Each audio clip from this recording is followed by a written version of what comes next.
શ્રી ગણેશાય નમઃ. મિત્રો, આપ જોઈ રહ્યા છો યુટ્યુબ આપણી ચેનલ આવો સત્સંગમાં આપ સૌનું સ્વાગત છે.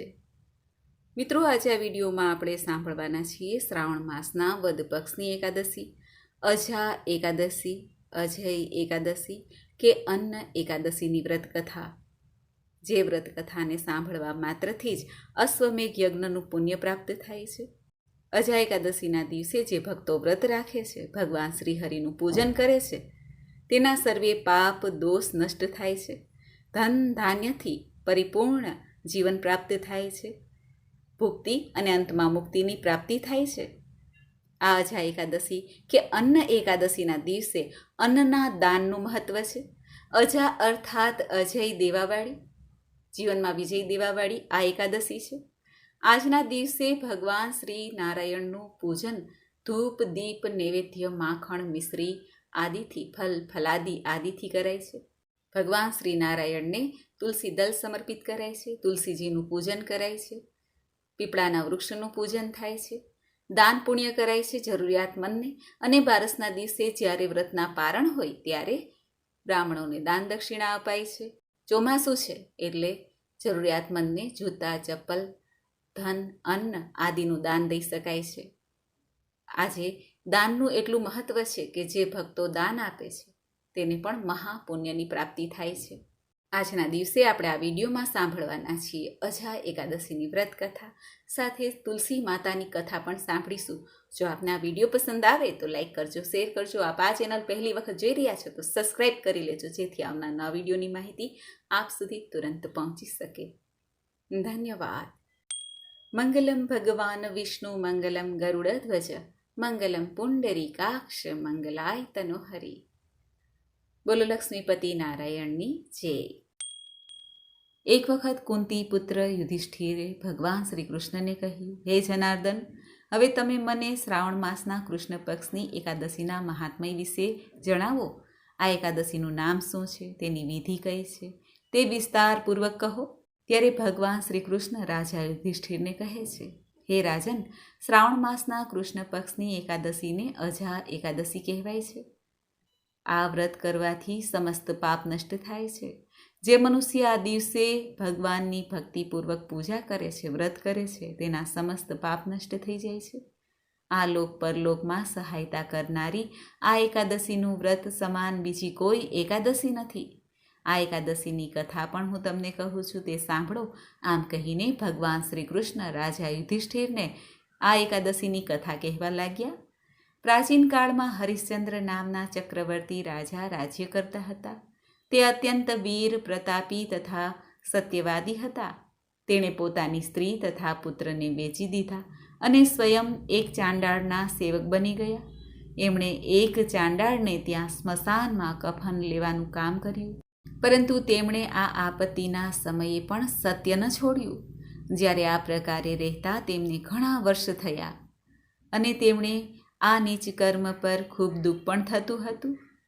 તેઓ એમાંથી મુક્ત થવાનો ઉપાય શોધવા લાગ્યા.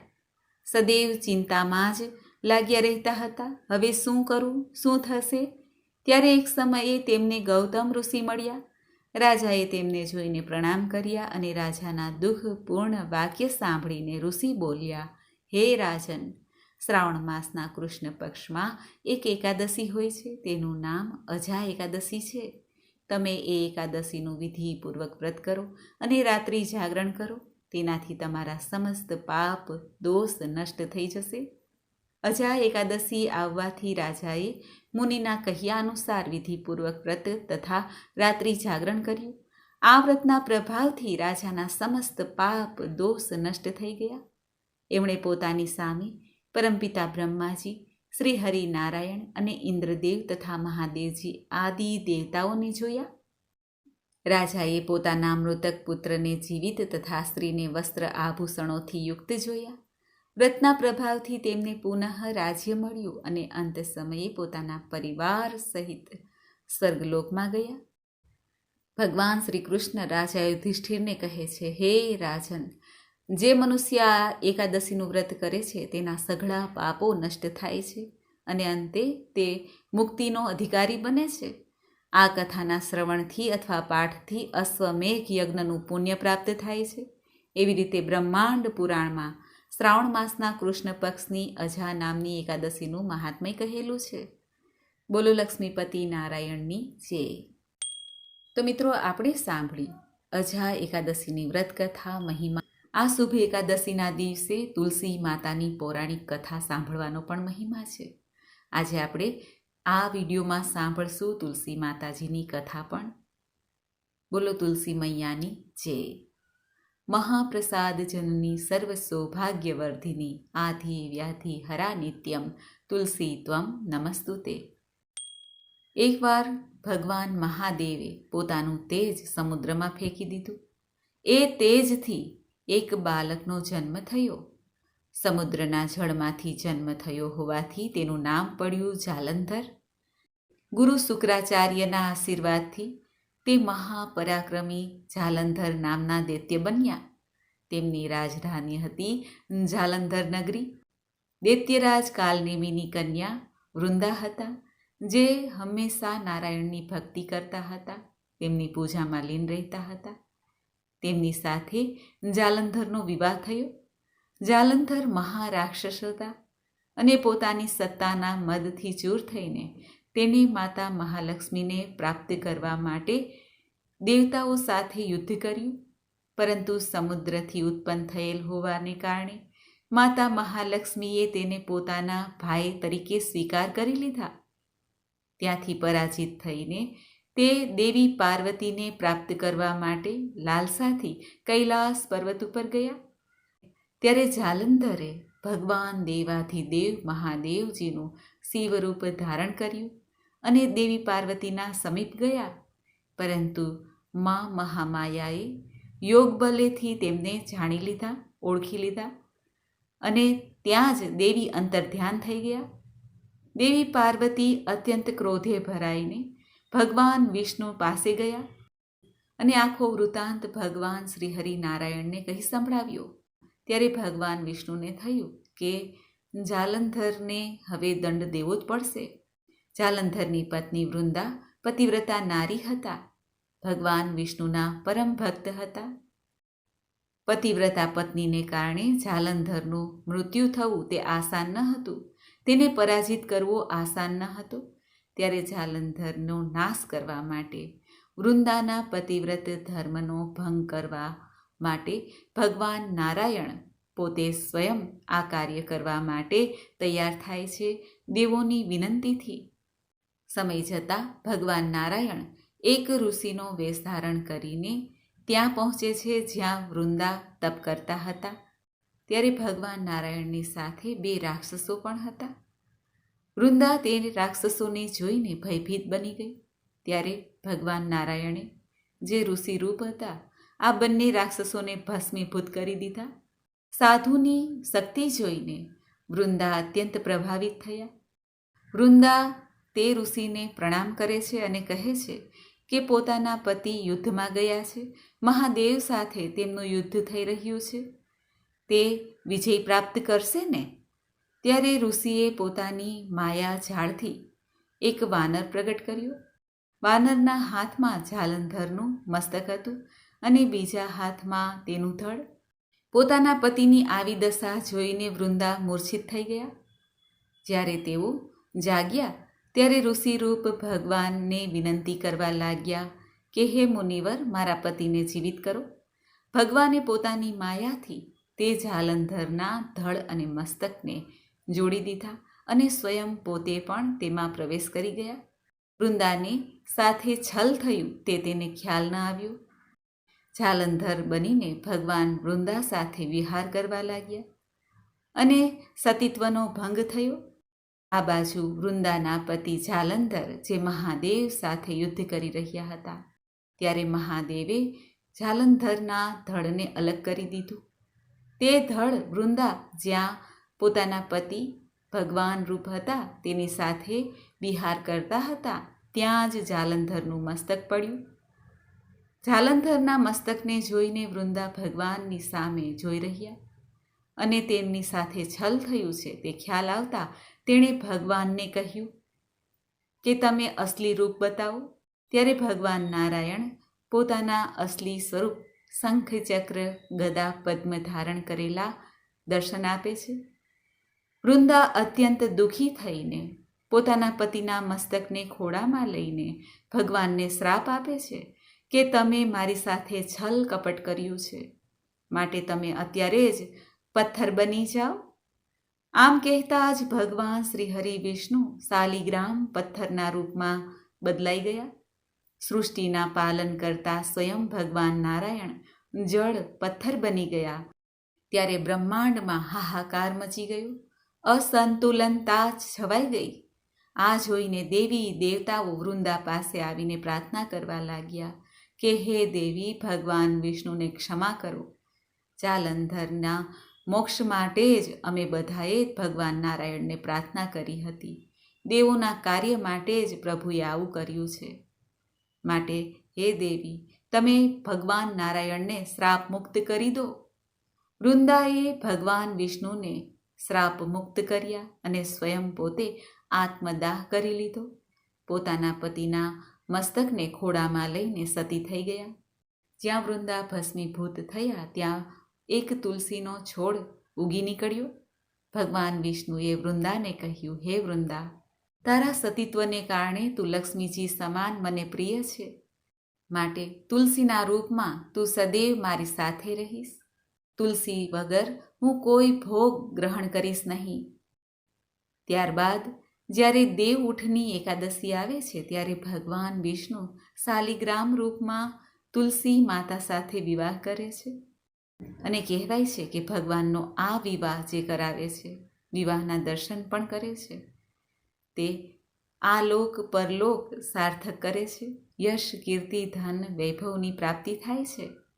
દૈત્ય જાલંધરની આજે પણ ભૂમિ જલંધરના નામે વિખ્યાત છે. તુલસીજીની આમ એક કથા જલંધરની સાથે અને એક કથા શંખચૂડ નામના મહાપરાક્રમી દૈત્ય સાથે જોડાયેલી છે. શંખચૂડ નામના દૈત્યરાજ દંભના પુત્ર હતા. શંખ કે જેને આપણે નિત્ય પૂજામાં ઉપયોગ કરીએ છીએ, ભગવાન શ્રી કૃષ્ણનું, ભગવાન નારાયણનો અભિષેક પણ થાય છે. શંખ જે જલમાં ઉત્પન્ન થાય છે, સમુદ્રમાં ઉત્પન્ન થાય છે, અને ત્યાંથી જ માતા દેવી લક્ષ્મી પણ પ્રગટ થયા છે. જલંધર પણ જળમાંથી પ્રગટ થયા છે અને શંખાસુર પણ જલમાંથી પ્રગટ થયા છે. માટે દેવી લક્ષ્મીજીના જ આ ભાઈ કહેવાય છે. દૈત્યરાજ દંભને જ્યારે કોઈ સંતાન ન હતું ત્યારે તેણે ભગવાન વિષ્ણુની તપસ્યા કરી. ભગવાન વિષ્ણુએ પ્રગટ થઈને તેને વરદાન માંગવા કહ્યું. ત્યારે દંભે તેને ત્રણેય લોકમાં અજર અમર પરાક્રમી પુત્રની માંગ કરી. ભગવાન નારાયણે તથાસ્તુ કહીને અંતર ધ્યાન થઈ ગયા. સમય જતાં દંભને ત્યાં એક પુત્ર જન્મ્યું, જેમનું નામ પાડવામાં આવ્યું શંખચૂડ. શંખચૂડ પુષ્કરમાં બ્રહ્માજીની ઘોર તપસ્યા કરીને તેમને પ્રસન્ન કરે છે. ત્યારે બ્રહ્માજીએ વરદાન માંગવા માટે કહ્યું. શંખચૂડે તેમને પાસેથી વરદાન માંગ્યું કે તેઓ દેવતાઓથી અજય રહે. બ્રહ્માજીએ પણ તથાસ્તુ કહીને વરદાન આપ્યું. ભગવાન શ્રી કૃષ્ણનું કવચ પણ આપ્યું. સાથે જ બ્રહ્માજીએ શંખચૂડને ધર્મધ્વજની કન્યા તુલસી સાથે વિવાહ કરવાની આજ્ઞા પણ આપી અને અંતર્ધ્યાન થઈ ગયા. બ્રહ્માજીની આજ્ઞા પ્રાપ્ત થઈને તુલસી અને શંખચૂડનો વિવાહ થયો. બ્રહ્માજી અને વિષ્ણુ ભગવાનના વરદાનથી મદમાં ચૂર થયેલ દૈત્યરાજ શંખચૂડને ત્રણેય લોકમાં સ્વામિત્વ પ્રાપ્ત થયું. દેવતાઓ શંખચૂડથી ત્રસ્ત થયા. ત્યારે શિવજીએ દેવતાઓના દુઃખ દૂર કરવા માટે નિશ્ચય કર્યો. પરંતુ શંખચૂડ પાસે શ્રી કૃષ્ણનું કવચ હતું અને તુલસી પણ પતિવ્રત ધર્મનું પાલન કરતા હતા. તેથી શિવજી શંખચૂડનો વધ કરી શકતા ન હતા. ત્યારે ભગવાન વિષ્ણુની સહાયતા લેવામાં આવી. ભગવાન શ્રી હરિ વિષ્ણુએ બ્રાહ્મણ રૂપ ધારણ કર્યું. દૈત્યરાજ પાસે આવીને શ્રી કૃષ્ણનું કવચ દાનમાં માંગ્યું. ત્યારબાદ શંખચૂડનો જ વેશ ધારણ કરીને ભગવાન શ્રી નારાયણ તુલસી પાસે આવે છે અને તુલસી સાથે પતિવ્રત વ્યવહાર કરે છે. શિવજી ત્યારે શંખચૂડને પોતાના ત્રિશૂલથી ભસ્મ કરી દે છે. જ્યારે તુલસી દેવીને ખબર પડે છે કે પોતાના પતિનું મૃત્યુ થઈ ગયું છે, આ પોતાનો પતિ નથી પરંતુ આ તો ભગવાન સાક્ષાત નારાયણ છે, ત્યારે તુલસીજી અત્યંત ગુસ્સે થઈને ધર્મના રક્ષક ભગવાન શ્રી નારાયણને કહે છે, ભગવાનને શ્રાપ આપે છે કે પાષાણ બનીને તમે પૃથ્વી લોક ઉપર જ રહેશો, તમારું આ રૂપ પૃથ્વી લોક ઉપર રહેશે. ત્યારે ભગવાન વિષ્ણુ પણ કહે છે કે હે દેવી, તમે પણ ભારત વર્ષમાં લાંબા સમય સુધી એક નદીના રૂપમાં રહેશો. ત્યારે તુલસી દેવી પણ એક નદીના રૂપમાં પરિવર્તિત થાય છે, જેનું નામ છે ગંડકી નદી. ભગવાન શ્રી નારાયણના સ્વરૂપ એવા શાલિગ્રામ પણ ત્યાં જ ઉત્પન્ન થાય છે, ત્યાંથી મળી જાય છે. અને દેવી તુલસીનું બીજું રૂપ તે એક તુલસીના છોડના રૂપમાં ઉત્પન્ન થયું. શાલિગ્રામ જે ગંડકી નદીમાં મળે છે, પ્રાપ્ત થાય છે, તે પણ પૂજનીય છે અને તુલસીજી પણ પૂજનીય છે. અને શંખચૂડના જે હાડકાં હતા તેમાંથી જ શંખનો જન્મ થયો.